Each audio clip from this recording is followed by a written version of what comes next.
Walker Kessler's second year was way better than he's getting credit for. It's next on Locked on Jazz. Bum bum bum bum bum bum bum bum bum bum bum pow.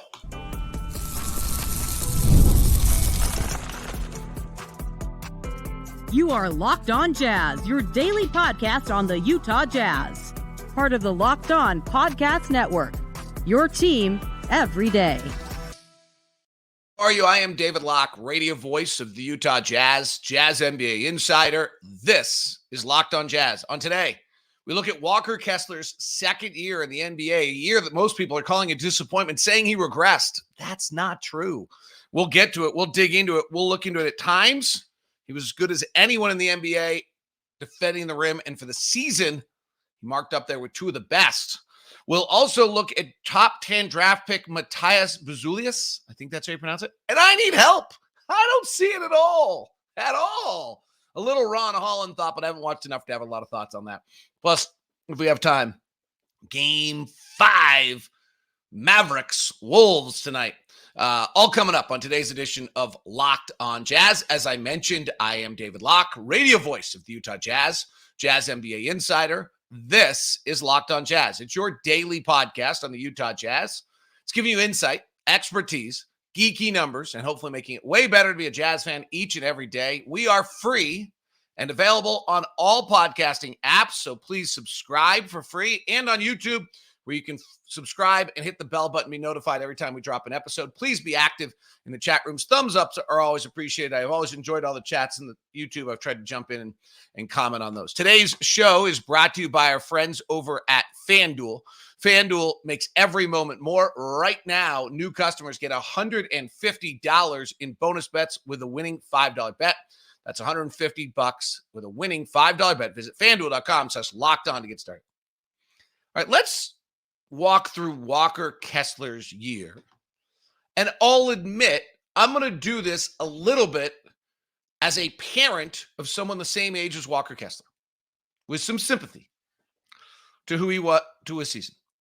Let me start with the first premise. Generally, in my opinion, players who have a very good first year, Walker, I believe, was third in Rookie of the Year voting, do not actually necessarily have a second year that's better. The players who usually have a second year that are better are Jaden Ivey, right? High draft pick, number 5 in the draft, doesn't really have a great first year. And then in the second year, he goes and has a better year. Now, in this case, I'm not sure he actually did, which is what's interesting about him. Or a Jabari Smith, who did have who has kind of a semi-disappointing first year and gets better. We actually had Benedict Mathurin this year, went the other direction in that draft class, while Paolo Banchero and Keegan Murray and Jalen Williams, who actually were 3 of the best rookies the first year, did get better. So this class has not followed this entirely. Dyson Daniels, who was a top 10 pick in that draft, had a pretty rough first year and still can't shoot. So, they may have just made a mistake, can't shoot.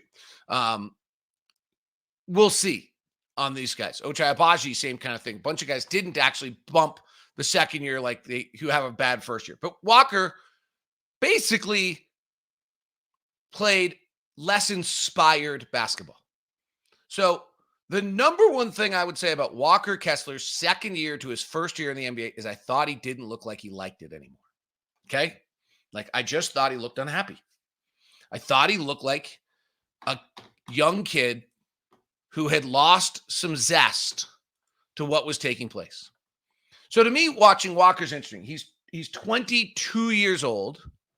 He'll turn 23 here in 2 months. He is literally 366 days older than my son. And the number one thing that jumped out to me this year when I watched Walker in the first half of the year was Walker didn't look like he had his regular juice, didn't look like he was enjoying himself particularly. And my son was gallivanting around Europe as an exchange student. And that's probably what you're supposed to be doing at 21 years old. So let's walk through he has a very, very good end of his year last year. And then he goes to Team USA, where he said all of the right things, but let's be clear, that was not a good experience. He didn't play. He traveled a lot, probably got tired, didn't probably get to put in all the work he wanted to regularly put in at that time. And he didn't play. Like, he didn't get opportunity. He sat on the bench. Again, 21, 22 years old, suddenly not playing. This whole Team USA experience. Socially, probably not a lot of guys on the team that matched him. He's kind of a fun, goofy, social kid who's really smart. Like, he's crazy smart. He was like one of the best students in his class in high school in a very prestigious school in Atlanta. And he comes to the Jazz hoping to be probably get a little renewed for the game. He goes through all of training camp as a starter, but he's got to play with this new guy we just acquired in John Collins. And in the first game of the year, he gets injured. Domantas Sabonis rips his shoulder or tight, whatever, in the very first game of the year. Early in that game, he gets hurt. He plays the first 8 games, plays through that, and then finally it's like, okay, this is actually not working. And he's not great during that stretch, okay? Like, during that stretch of 8 games, we'll look at the numbers. He's not having the impact he usually has. And again, I'm going to give a sympathetic look at this like I would as the parent of a child. So, you're a little softer on your own kid. Well, sometimes. So after 8 games, he sits down with an injury, and when he comes back, he's lost his starting job. Like, we didn't talk about this at all. And I guess the general viewpoint is, like, in our mind, maybe Walker hadn't totally earned his starting job the year prior, right? Like, Walker finished the year starting every game from January, I think it was 10th, all the way through the end of the season. And he closed the year as the starting center in the NBA. And then he went to Team USA and he was feeling good about himself. And then he gets to Team USA and he doesn't play. And after starting the final 35 games of the NBA season, he starts the first 8 and then he comes off the injured list and he's benched. Like, we didn't couch it that way. We didn't talk about it that way. He's benched. It's truly what he is. And we all just decided that shouldn't impact him. He's now going to come off the bench, not start. This guy, John Collins, who at the time's not playing particularly well, plays much better later in the season, suddenly gets the starting spot in front of him. I'm not, like, if I'm Walker, I'm not overjoyed by this. To Walker's credit, he really plays pretty darn well in the next stretch of games. And we'll dig into that in a moment. And then he gets injured again on February 27th. And by the time he comes back, his final 14 games of the year, 13 games of the year, honestly, he's not great. He's not great. He doesn't impact the game. He doesn't play with a lot of zest. Okay, let's go with the human element again. He's not starting. For the second straight year, we've traded all of his best friends. His locker mates were Simone Fontecchio and Kelly Olynyk. All right, so your answer is he's got to be tougher than that. Okay, that's fine. He's got to lack human element of who he is when for this and Ochai Agbaji, who's the one player on that team that's kind of the same age, traded. They were all right next to each other in the locker. For the second straight year, we've done this to him. And we're supposed to, this is the guy who, when Mike Conley got traded the year prior, literally was close to tears. Like, the awareness of, like, oh God, that's what this league is, was really harsh on Walker. So you can flex your muscles, be tough guy right now, and, well, he's got to be tough. He's an NBA player. Okay. Well, I'm going to look at him for a second and say, wait a sec. So he goes and has a confidence-lacking experience. He's never failed at basketball in his entire life. He doesn't really fail, but he gets on a roster where he doesn't play, so he feels like that. He then comes out, gets injured. May have been his first real injury. I don't know. Secondly, he then gets benched for no particular reason other than John Collins is there, and he and John Collins cannot play together. So the Jazz have now acquired a player who, after he has a solid final 35 games of the year starting, now is taking his spot, and they can't play together. And that guy wasn't playing that well at the time. They can't play together. Like, I'm not criticizing the coaching for not playing together. Like, they were minus 21 for 100 possessions. Their offense was in the 10th percentile. Their defense was in the first percentile, averaging a 127 when the two of them played together. He then comes in, he starts playing. He plays really, really well. up to the All-Star break, and then we trade a bunch of guys. And he loses his interest a little bit. Yeah, I got it. We want our NBA players to lack human element. But the parent in me, looking at the 22-year-old Walker Kessler, I could also get into a whole entire conversation with you about how, like, this is just not the natural, appropriate developmental things that a kid goes through. Like, I don't know if he's made any friends.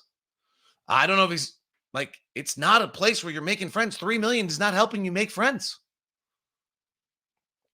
At least the ones you know you can trust. So we'll get into his season.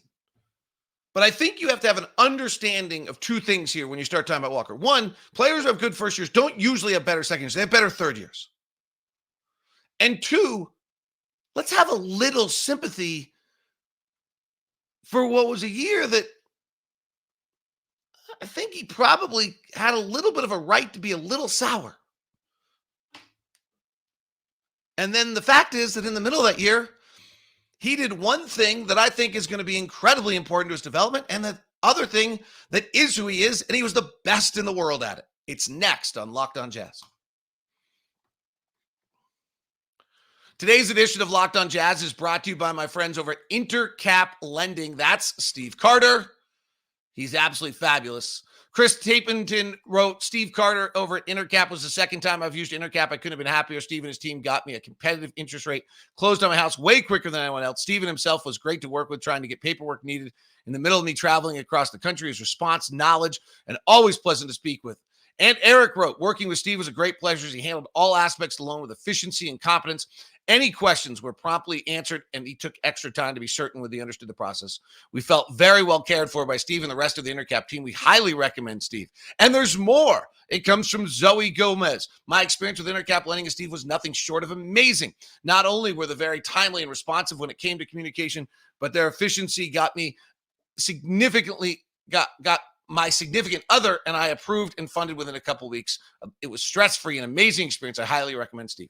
NMLS number 1178666. It's Intercap Lending and Steve Carter. You can call Steve directly at 385-800-8528, or you can email me at dlock09@gmail.com, and I'll set you up with Steve Carter. That's dlock09@gmail.com, and I'll set you up with Steve Carter over at Intercap Lending. He's our own personal loan officer. If you don't want to involve me, just make sure you mention Steve that you are with Locked On, and you'll get the VIP discount. Today's show is also brought to you by our good friends over at FanDuel. That's right, FanDuel giving you $150 in bonus bets with any winning $5 bet. That's $150 to bet on spreads, money lines, player props, or more. Visit FanDuel.com/LockedOn. That's FanDuel.com/LockedOn. You can bet on the NHL playoffs. You can bet on the NBA. They have their fun little parlay today. Alice on the money line, Kyrie to score 20 or more, PJ Washington 2 or more threes, Karl Anthony Towns 2+ made threes. It's actually 2+ made threes on PJ Washington. $10 wager wins $56. It's plus 555. Minnesota is a 4.5-point favorite. Anthony Edwards is plus 2,700 to score 45 or more. You could also bet the first basket. Is it an Ant dunk? Is it a Daniel Gafford dunk? You can play all that. All sorts of fun things to do over at FanDuel.com/LockedOn. Let's dig into Walker's season now.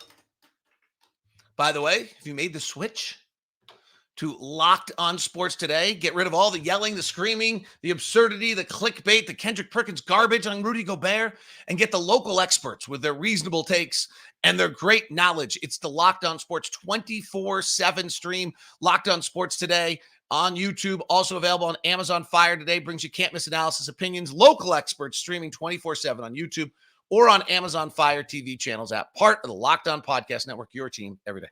All right. Walker's game offensively needs growth. Okay. He turned out to not be a very good three-point shooter. We kind of knew that was going to happen. And he needs, similar to Rudy, he needs to be able to find some balance down low. He's got very good hands on the right and left. He needs to be more powerful. I'm a little convinced that one of the things that happened to Walker early in the year was his bad free throw shooting. I was convinced if you go look at Walker, and this was concerning to me, in his rookie year, Walker shot 51.6% from the free throw line. And it wasn't that big a deal at the time. We kind of all let it just kind of go. He had a decent, if you remember correctly, when he started playing a little bit, it felt like he was okay. And then actually, if you go back to the year prior, he closes the year going 17 of 37 for the line for about 46% in the final 14 games. It's getting to be a bigger and bigger deal as it goes on. And if you actually stem it back from all the way back to January when he started playing a lot, he finished the year like right at 50% for the entire year. Okay, not great. Not great. And I thought, these are all just my opinions. You can decide what you think of them. You can decide I'm being too soft on poor Walker. You can decide I've made this up in my head. I thought we got to a little bit of a nerve-wracking point early in the season when he came back from the injury. Actually, before the injury, he was pretty aggressive. He went to the line like 6 times in a game, which is kind of most of his career. I really began to feel as though Walker was avoiding the free throw line. Okay? I thought he was avoiding the free throw line. And I don't know when I thought it really happened or didn't happen. But if you just kind of take him through the middle of January for the first 26 games he played of the season, his free throw shooting was at 44% for the year. And I thought this was having a considerable offensive impact to him, that he would get rebounds, he would make plays, and he would get rid of the ball as fast as he possibly could. And it started to limit his offensive ability. But here's the really good news. From January 29th on, and that's an arbitrary date. I picked it because he went 3 of 4 from the line that day and 2 of 2 the next day. And the other thing about his free throw shooting is it didn't make sense. If you watched him, it didn't look terrible. It just didn't go in. In the final 25 games of the year, Walker shot 82% from the free throw line. A massive improvement that's been talked about almost none. He closed the year going 9 of 10 from the line.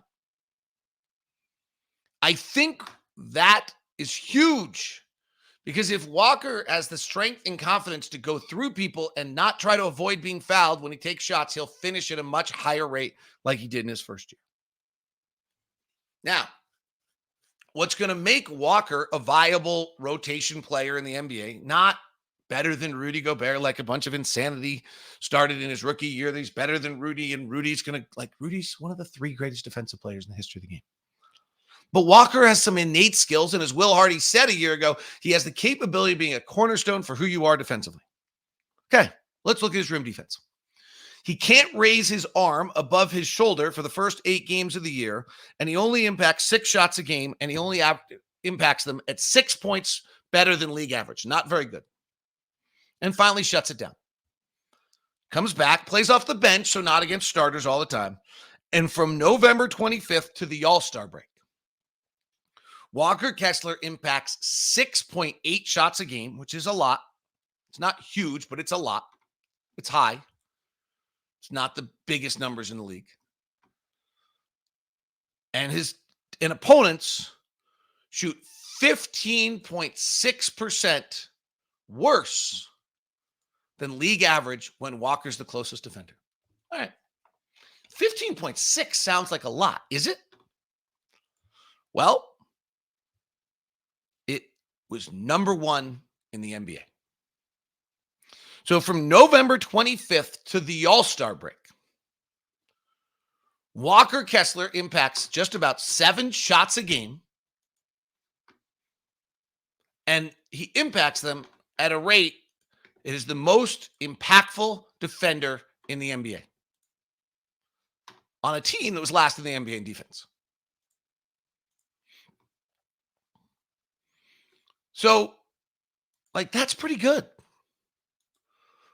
I would think the biggest question is, how can we make the 6.3 or whatever for the season that he had be bigger than that, right? So the biggest, Joel Embiid impacts 9, Brook Lopez impacts 8 a game, Nikola Jokic, Alfred Sengun, Evan Mobley, Jared Allen, Victor Wembanyama, Chet Holmgren, Kristaps Porzingis, Rudy Gobert are all 7.8 or higher. How does he get there? Well, one is minutes, frankly. playing 23 minutes a night. It's hard for him to go impact 7-8 shots a night. Then, so that was to the All-Star break. And we trade everyone. And Walker shortly thereafter gets hurt. And he comes back March 9th. And we've pulled the plug. And he plays March 9th to April 2nd. And he's not good. Like, let's just be honest about it. Like, if I'm going to give him a bunch of breaks, let's be honest about that. He's not good. He only impacts 4.8 shots a night. And he only has negative 1.1 points or percentage points against the shot. Guys shoot league average against him. He goes from being the number one most impactful player in the NBA inside 6 feet at negative 15.6. And then in the final games of the year, he goes to negative 1.1. Okay, not great. But you can decide. For the seconds, we're not like the reality of the NBA, the reality of all of it. He's more like, I'm going to give him a little bit of a pass. If he does it again next year, then you got a guy who's mentally can't get over the hump, but let's have him, let him fail and get through a little bit. Right? Like, during the stretch where we lose all those games, the comments, well, it's got to impact the players. Yeah, it impacted Walker. Walker lost whatever there was to it. He wasn't as good. And he was so dramatically less good, it has to be something other than he just wasn't as good. And I'm going to go with it. The 3 guys in his locker next to him all got traded. And it's interesting if you look at Walker's numbers, like when depending on who he plays with. So if Walker and John Collins are on the floor together, we talked about it, it's terrible.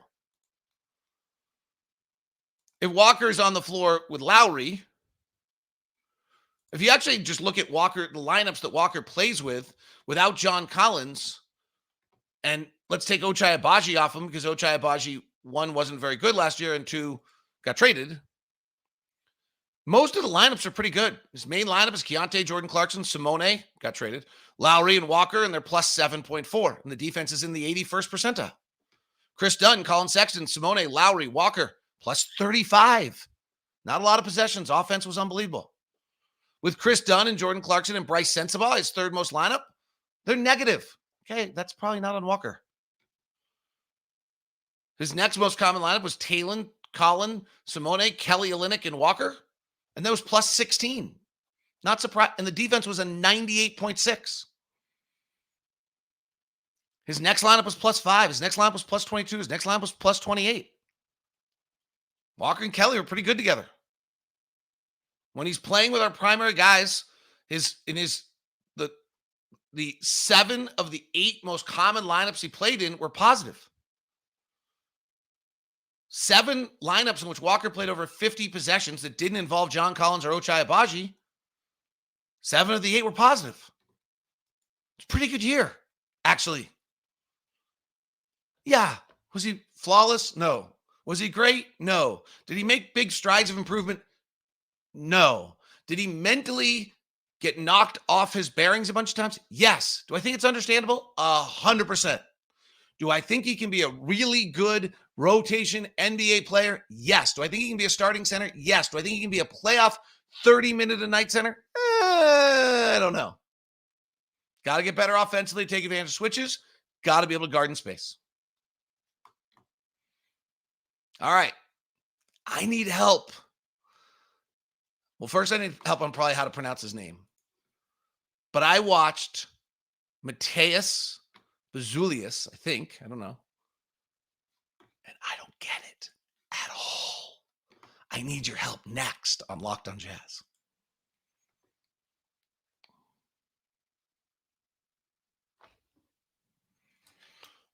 All right. I need your help. I need Locked on NBA Big Board here. I'm going to have to go listen to Locked on NBA Big Board and see what Raphael and James and Leaf and Richard are all saying about this kid. So his name is Mateus Buzelis. He is 6'9", 200 pounds. He's old for he's 19.7. Like he played a year of G League, but he's not like super young. And he's got a 6'10" wingspan. And let's get a few things out of the way here. The G League Ignite were awful. I watched 2 games last night. They were down by 15 immediately in both of them. And the G League that I watched when the G League Ignite was involved, quite frankly, felt like fake basketball. Okay? Like everyone's kind of doing what they're supposed to, but not with not like in any team way. And everyone's just trying to get. And the only reason Matthias is playing in this setting is because he's just trying to wait a year to get to the NBA. So I'm going to be a little understanding here again, and just be like, I don't know that I think this is what we should be talking about. So he was a 5-star recruit, one of the top players of 2023. He was born in Chicago, went Brewster Academy, which is where Donovan went. And there must have been something there, because I watched 2 G League games. I just don't see it at all. Like I actually wouldn't have guessed watching the G League games that this was the player on the floor that was going to be the first pick drafted or be a top 10 pick. So like he runs around a lot and has, I think, like in the 2 games I watched, feels like very little impact. Now, again, this could just be the G League. They're like, he's running around doing what he's wanting. Everyone else is jacking up their shots and doing their thing. Like he runs his routes, he back cuts. There's no effort problem at all. I mean, a little bit, just because the G League feels like it has an effort problem on every possession. Like he flies in for offensive rebounds all the time. I don't know I don't think he touched the ball I ever saw. Like maybe once he got one and put it back in, but like he makes all the right moves, all the right cuts. He moves fine. He's big, kind of.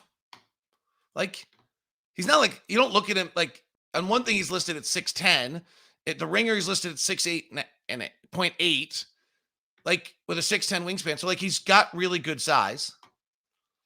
When he gets the basketball, he pump fakes almost every time, then dribbles and kind of goes nowhere. He had a good drive on one where he wrapped a pass around to the corner. He makes a drive and he'll get rid of the ball. It's very like methodical. Like it's Josh Giddey-esque, not what just because he's white on white and foreign on foreign, without like this elite passing. His passing is fine. He's a willing passer. One of the things I look for, and again, I get very nervous. Like I've watched 2 games of this kid, and the G League's weird. I haven't watched any of his high school, and everything might be based on when he was a 5-star recruit as a high school player. I didn't see a burst of athleticism, by the way, anywhere in 2 games I've watched. I don't think. I'm trying to think back. He makes passes, and he makes the natural pass, and he's willing to pass. What I didn't ever see him do was do what I call as a pass one removed. So like you're here and the natural pass is there. That's the pass he makes. Does he ever drive and like make the pass that actually would forward the possession one extra pass? I never saw that. Hey, these could have been 2 bad games. Like there's only so many G League games that I have on my files that I can go pull, and I'm just randomly pulling them to see what I got. His shooting was like, all right. Like he made a mid-range jumper. He missed a bunch of threes. He missed a few of them badly. Like he kind of Isaiah Collier zip coded a few of them. I'm going to tell you what, this kid's going to be on the board at 10. I got all the mock drafts right now. And unless I've just utterly missed something, I can't see someone pulling the trigger on him before 10. I could, again, like I could be wrong. It happens a lot. I'm not paid to do this as a professional. Therefore, like I'm looking at players for a very brief period of time, and I will try to watch another game or 2. I want to watch Ron Holland again, who, by the way, could not look more like Harrison Barnes. Like literally, I thought it was Harrison Barnes. Body movement, everything about him, other than a shot doesn't go in. But he had a big steal and breakaway, looked just like Harrison Barnes. In the G League last year, the numbers on Buzelis, 107 transition opportunities, finished in the 41st percentile. 62 isolations used in the 24th percentile. Rim percentage finishing 41%. Like a pick and roll ball handling, he had 45 chances using the 17th percentile. So maybe there's just not a lot for me to see. Spot up percentage used in the 29th percentile. Catch and shoot used in the 24th percentile. Unguarded catch and shoot, he was in the 7th percentile, and dribble out the jumper, he's in the 30th percentile. He is in the danger zone of his ability to shoot. And I didn't see anything else. I didn't see like massive defensive impact. I didn't see incredible rebounding. I didn't see amazing passing. I didn't see elite athleticism you're building around. I get it. Young kid. Well, he's 19.7, so he and Stephen Castle are the same age. He and Cody Williams are the same age. He and Rob Dillingham, Jacoby Walter, Isaiah Collier, they're all the exact same age. Nikola Topic is younger. Reed Shepard and Donovan Clingan are a little older. And then Dalton Connect is 3.5 years older. So, be careful what you decide on that. Devin Carter, who I really like, is 2 full years older. And Jared McCain, for a freshman, is 8 months older. Those are a big deal. Tristan Da Silva out of Colorado was really nice when I watched him. He's 23. Should be. He's beating 18-year-olds.